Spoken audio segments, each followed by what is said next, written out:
L'Andréen Martin Daou s'est classé 10e sur 40 dans la catégorie des 45 à 49 ans lors de l'une des plus importantes compétitions de CrossFit au monde, soit les Masters CrossFit Games 2024.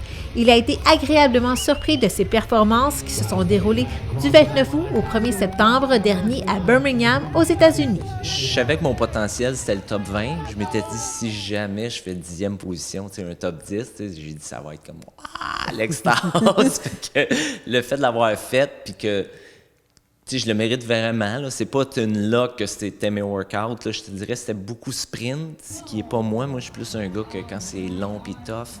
Puis c'était pas ça. Fait que, je le vaux vraiment, là, je pense. Là. Fait que je suis vraiment, vraiment content. Une 10e place sur 40 dans la catégorie 45-49 ans. Et ça consiste en quoi pour les gens qui sont moins familiers avec cette compétition-là? Ouais. C'est international. Oui, c'est ça. Dans le fond, en partant, ça part des Open, là, ce que tout le monde dans le monde peut faire. C'est accessible à tout le monde. Là. C'est ça. Dans notre catégorie, on est parti, on était 17 000. Fait que là, il y a eu les Open. Puis là, des 17 000, là, ils prenaient, je pense, le top 10 %. Fait que là, du 10 % là, il y a eu les quarts de finale qui ont pogné, je pense, les 200 meilleurs. Puis des demi-finales, après ça, ils ont pris les 40 meilleurs. Puis c'est de ces 40-là qu'on s'est rendu au CrossFit Games. Comment est-ce que vous vous qualifiez? Est-ce qu'on parle de vidéo? Comment est-ce que vous devez prouver que vous méritez votre place? Bien, pour les Open, au début, c'est par les gyms. Les gyms signent qui ont vu ton workout qui a été fait comme il faut, ça passe.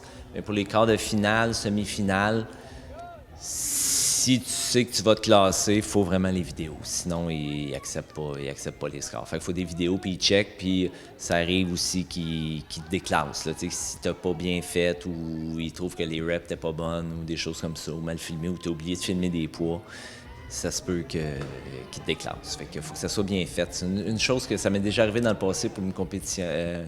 pour me classer, par exemple, le Wodapalooza, c'est arrivé 2 fois que j'avais fait des workouts. Puis j'étais dans les bons, puis ils m'avaient demandé de le refaire parce que c'était mal fait. Fait que j'ai pas eu le choix, puis en tout cas, ça a passé. Là, mais je suis pas le meilleur pour les vidéos. Fait que j'essaie de bien m'entourer quand c'est le temps de faire ça pour être sûr de pas manquer mon coup. Et sur place, qu'est-ce que vous deviez faire, donc, durant ces journées de compétition? En Alabama, tu penses?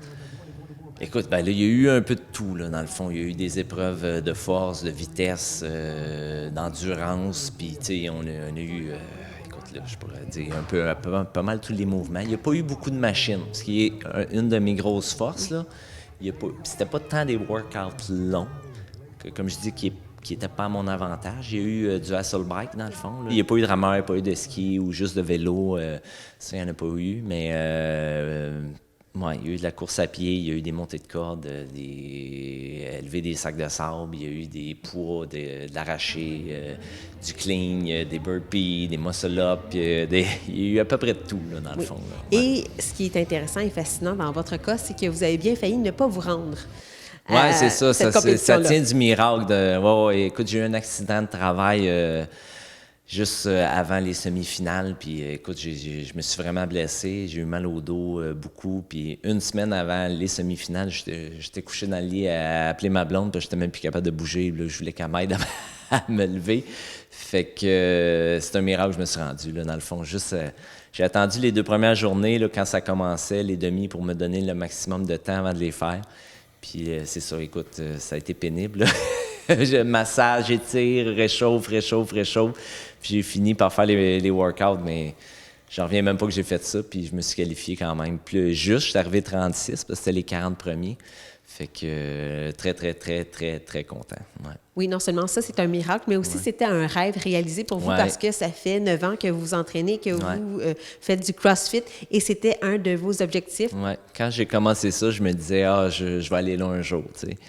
Puis les premières années, je commence, puis là, je me rendais compte que le niveau, il est tough. Puis, tu sais, c'est un sport jeune, le CrossFit. C'est comme si à chaque année, quand j'ai commencé, je checkais les masters, puis là, je disais, c'est possible, mais à chaque année, le niveau, il augmente tout le temps, ça augmente.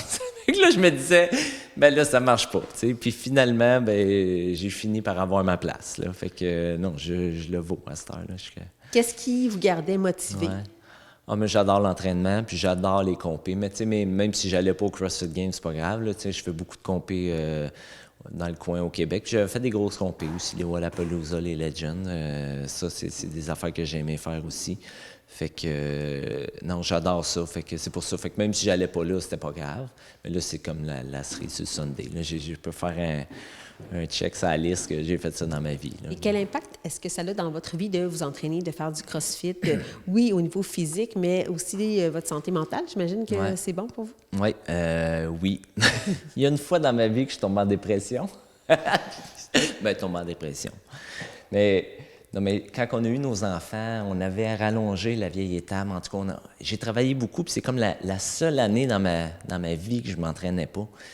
Puis là, ça allait très bien, là, avec ma blonde, les enfants, tout était parfait. Puis je me disais, comme, je pourrais mourir là, puis ça serait, ça serait correct. Tu sais, on dirait, je voyais pas le but de continuer, mais puis tout allait bien. Puis je pense que quelqu'un m'a dit, mais non, remets-toi à faire du vélo, continue. Puis c'est vrai que ça a comme... Je me suis remis à pédaler, puis on dirait que ça s'est replacé. T'sais. Fait que pour moi, si je m'entraîne pas, ça marchera pas. Fait que c'est essentiel. Puis là, tu te dis, écoute, le côté pour là, être full comme power, puis être motivé, puis pas avoir de down, là, ce qui est là, c'est la magie qui s'est passée, mais moi, c'est les bains froids. Ça fait un peu plus un an et demi là, que je fais ça, là. Puis ça a changé ma vie. On dirait avant, tu sais, des fois, tu sais, c'est tough, là, tu t'entraînes, là, tu te sacs une volée le soir, là, tu te lèves le lendemain, c'est dur, puis là, à l'étable, puis là, on dirait, puis là, ça prend une journée de t'en remettre avant de retomber à l'autre entraînement le soir, que là, tu te ressacs un autre volée. Puis on dirait, les bains froids, ça a changé ma vie, là. On dirait comme, à tout le matin, en me levant, c'est la première affaire que je fais. Puis on dirait, c'est ça start les hormones, c'est comme, on veut vivre. C'est comme si dans le bain, tu fais le corps va mourir, mais là, tu te mets à faire des hormones, puis ça a l'air, tu as un boost de testostérone, en tout cas. Fait que ça rebalance plus, ça te part plus de testostérone, tout. Puis depuis que je fais ça, j'ai plus jamais eu de down. J'ai toujours le goût de vivre, m'entraîner, puis ça a changé ma vie. Écoute, à tous les jours, je suis dedans, puis même plusieurs fois par jour, des fois. Êtes-vous le seul dans la famille à l'utiliser? Oui. C'est ça. Oui. Oh, oui. Non, ben, ça a fait beaucoup le tour. Là. Tout le monde vient l'essayer. Là, puis, il l'essaye une fois. Non. C'est ça, exactement. Ils ne reviennent plus. Mais c'est quoi la prochaine étape? Là? Qu'est-ce qui s'en vient pour vous? Est-ce que vous voulez, en 2025, y participer encore, obtenir un rang supérieur? Oui. Bien, écoute, c'est sûr que je vais essayer de les refaire. Je pense que je devrais les refaire. Mais là, ce qui est le fun, on dirait, ben là, tu sais, je sais que souvent, les top 10, les mondes des CrossFit Games sont invités aux grosses compés. Puis tu vois la Legion, qui est en Arizona cette année, du 12 au 15 décembre. Mais je pensais pas y aller. Puis là, j'ai reçu une invitation qui dit, bon, vu vos performances aux Games, blablabla, on vous invite à compé. Fait que là, puis là, ma blonde a voulu aller à Las Vegas, à Arizona, puis tout. Fait que là, on s'est dit, on va aller là à visiter ça en même temps. Fait que finalement, je l'ai fait. Fait que ça, c'est la prochaine grosse compé. C'est la même chose, une compé 4 jours, une grosse compé tough. Fait que il y a celle-là qui s'en vient. Puis ben, j'ai plein de petites compés aussi qu'on s'est déjà inscrits là, au Québec. Là. Fait que je vais m'amuser ici en même temps. Là. Parfait. On vous souhaite bonne chance pour merci celle beaucoup. en décembre. Merci.